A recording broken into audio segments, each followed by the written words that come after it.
because I have been wanting to do a talk about integrity for like years and just looking for like the right opportunity to be able to like weave it into like real life. So I'm super excited to be able to talk to you about the integrity side of technology. And so every time I give a talk, I'm required to give this disclaimer. I am an attorney. However, until you are paying me, I am not your attorney. Nothing I say today should be construed as legal advice. If you need legal advice, go hire somebody. We good? Yeah. All right. This is the first time I've had to give a talk with 2 disclaimers. I am not speaking here today in my capacity as a lawyer. Usually when I do like a legal talk, I'm just like spewing legal information like a broken sprinkler head. Today, I'm just a guy who is really tired of people screwing up, and I just want you to be better. So I'm going to be telling some stories and sharing some ideas, but I don't have to be a lawyer today, and I love it. So, all right, we have a basic outline of what we're doing today. The only thing I want to just highlight on this slide is that it says people. Now, I know the law says corporations are people, but behind every corporate decision, there are people actually making the calls. So I always try to put the onus back on the actual humans who are screwing up. Now, one thing I've learned in my capacity as a lawyer and serving clients for the last, 8 years, 7 years now, is people trust me, like with their secrets, and they entrust me with their livelihood and the future of their lives, like massive, major things in their life they come to me to help them with, and they trust me. And I bet to a degree, no matter what your company does, if they're working with you, they trust you too. And that position deserves respect. So no matter what you do professionally or personally, don't mess with people's lives. When you look at your audience, today and at this conference, we've had such wonderful information. And sometimes we talk about, the audience or data points, or I can tell I'm not a marketer. I don't spew your lingo naturally. But when you go home with all this wonderful, rich information to apply to your business, never forget that your audience is actually made up of individuals. And make sure you treat them with like the same level of care that you would treat like your favorite teacher from high school or your best friend's mom. That's the way you should be thinking about every individual you serve. All right, so I figured since we're talking about integrity, let's start everyone out on the same page and just kind of overview, what is integrity? Well, according to the Merriam-Webster's dictionary, it's a firm adherence to a code, especially of moral and artistic values. That's things like decency, honesty, morality, uprightedness, the opposite of evil doing and villainy. And when I looked at that, I was like, wow, that's very white hat, black hat. What is versus is not integrity. And I don't know about you, but I didn't learn about integrity from a dictionary. This is where I learned about integrity. For those of you who don't know, this is Captain Picard from the Starship Enterprise. I saw my first episode of Star Trek when I was 13. And I was hooked from the first episode that I saw. And it wasn't just because it was a cool show with aliens and spaceships. I mean, don't get me wrong, that stuff was cool too. But the one thing, bless you, that kept me with the franchise for decades is its dedication to the dedication to higher purposes. These are people that do things just for the purpose of bettering themselves. They don't have money in this universe. And they do the right thing just because it's the right thing. They never let a friend go into battle. They do the right thing even when it's going to be to their detriment. So when I try to think about what's the right thing to do, I do kind of go back to WWCPD. What would Captain Picard do? I also look to him for how to be diplomatic, because I will admit I was not born with the diplomacy gene. There is a chance I may go a little Lewis Black on you today, because I was born with the angry Irishman gene, and I just had a whole bunch of sugar. So if it happens and that offends you, blame Randy. He started it last session. So for those of you who didn't grow up on Star Trek, maybe one of these quotes will resonate with you. C.S. Lewis, integrity is doing the right thing even when no one is looking. And if you are somebody who acts differently when you do or don't have an audience, that might be worth looking at. I mean, I even think about that, like what, and for some reason when I think about that is, well, how dirty do I let my house get when it's just me versus when I have guests coming over? So it's not just like how you treat others, but life in general. And I don't think Gary Vaynerchuk was the first person to say this, but if you Google this line, he dominates. Doing the right thing is always the right thing. And this is, I think, the one that I think about the most when I think about what's the right thing to do for my clients. All right, let's get into some stories of people behaving badly. I got to do a lot of research for this talk, and all these stories I'm going to tell you are just from within the last year.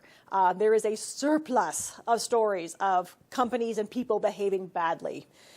And one thing I can tell you is that the difference between what you legally can do and what you should do are widely different things. And sometimes I even, working with my clients, they'll come to me and say, this company or this person is doing this horrible thing. What are my options? And I sometimes have to respond with, you're right. That person is being horrible to you.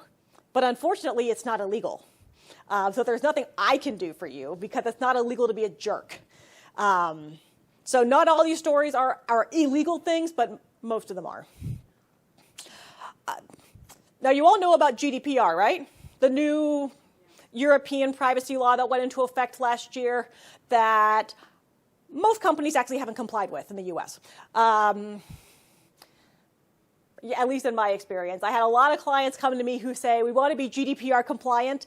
And then when I told them about the fees for the Privacy Shield, they went, do we have to do that?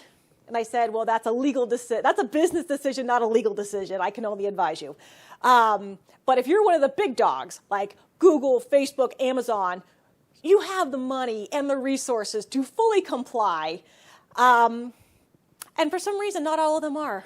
So Google got dinged $57 million for violating GDPR, not because of what they did, but because they didn't tell people. What they got caught doing is they failed to disclose to people that they were using information across multiple Google services, like the search engine, Google Maps, and YouTube to create personalized ads, and they weren't telling their audience. And so had they disclosed that, they would have been fine. But because they kept it a secret, whether they did it intentionally or not, they're $57 million poorer. Oh, and you all know Google Nest Secure has a hidden microphone in it, right? You guys hear about that one? Yeah. This is like a security device for your home. And when it first came out, they didn't put on the specs, oh, by the way, there's a microphone hidden in this device. It wasn't until somebody noticed it and called them out publicly that they went, oh, yeah, there's a microphone in it. We forgot, we forgot about it? And oh, no, we assure you, it wasn't listening to you. You have to turn that on. I'm not, they say Google Home is not listening to me talk in my sleep. I'm not convinced. I wouldn't be surprised, but then again, I every time I ask it, hey Google, what do I say in my sleep? It just gives me like the definition of sleep talking. But they said they've now added it to the specs, so they're disclosing it. And they claim that it's for features they hope to add in the future, like the ability to have it listen while you're not home, to listen for like broken glass, which you might want to know about if someone's breaking into your house. But again, they didn't tell us until they got caught. I don't know what's up with that. Yeah. Google stored hundreds of millions of users' passwords in a text file. 600 million people's passwords. Now the good news is it wasn't. They claim it was never accessible to anybody outside Facebook. Okay, that's good. But then I asked, how many people work there? As of December, over 35,000. And I think because Zuckerberg troops around in his gray T-shirt, my brain automatically assumes that everybody who works at Facebook is a 20-something-year-old who troops around in a hoodie and flip-flops.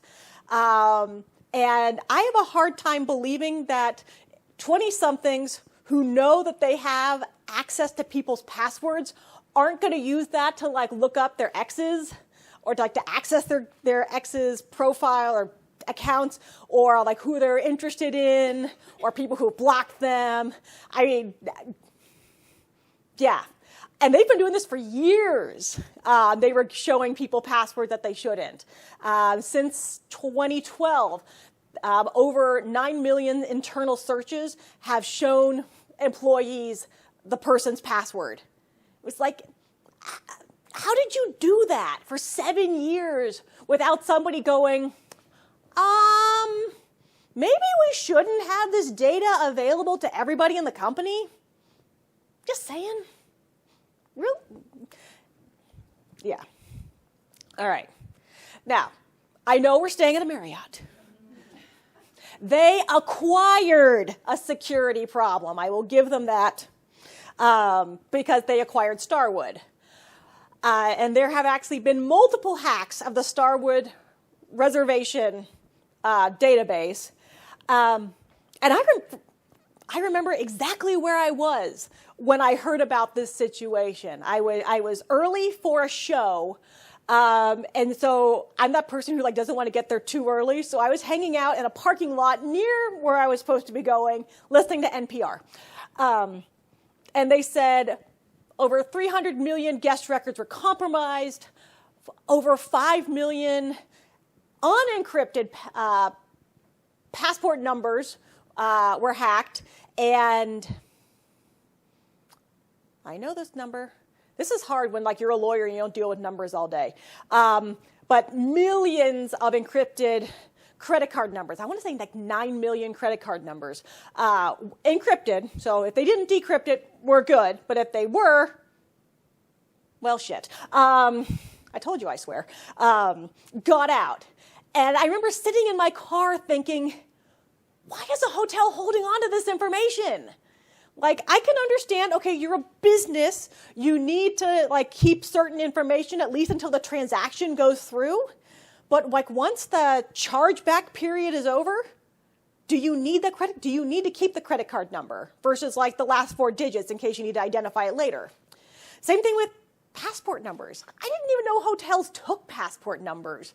Like, do they scan? I know, like, they make us show photo ID. Do they, like, scan that and keep that information? Like, and then again, why do you need it besides maybe like the last 4 digits so you know like which John Smith is which, is which one? But just why? Like, why would you hold this information if all it is a potential liability for you? So I just remember being like horrifically baffled in my car and like screaming at the radio about this story. Moving on. FEMA. The people who come to help after something bad happens. They screwed up. So FEMA came in to help the hurricane and the wildfire survivors from last year, and they hired a contractor to help with the temporary housing. Okay, that's all good. And so you have to give the contractor information about the people they're going to help. Well, they gave them 20 data fields that they didn't need, including banking information. And these are people who've already been through enough. They don't need this. And then the kicker is the government said they may not have this situation fixed until June of 2020.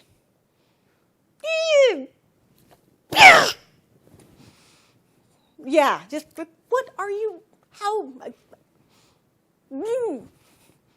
I told you I might go a little Lewis Black on you. And the way I can avoid swearing and have Mo making that face at me is I just get silent and tongue-tied. Do you guys know what this is? Yes, I was there. Okay, this is the vessel. It's a new artsy building thing. It kind of looks like a bug hive to me. It looks like one of those shawarma things. It looks like the thing they shave the meat off of. Okay, I see bugs. You see meat. It's art plus a building. So it's in Hudson Yards in New York. They posted a policy on the internet that says if you take a photo in the vicinity, we can use it for commercial purposes without restrictions or needing to pay you royalties in perpetuity. And everybody freaked out, rightfully so. Like in the vicinity, so somebody down the block who takes a picture has to comply with this policy you put on your website? That doesn't make sense. Who thought that was a good idea? So then they changed it. They went back and they said, no, we're going to clarify this. You still own the copyright in your photo. You're just granting us a worldwide, royalty-free, restriction-free license to use it for all time. Yeah, they didn't really fix their problem. I think they just made themselves look like bigger jerks because we called them out and they went, oh, no, we're still jerks. We're just clarifying that you still own the copyright. Yeah, I'm not taking a picture of that building. Because as much fun as it would be to be that person who takes a photo in the hope that they'll use it to then sue them, I don't want to go through that whole rigmarole of trying to sue somebody. Because even though I'm a lawyer, litigation actually isn't that much fun. I mean, academically it is, but in reality, no.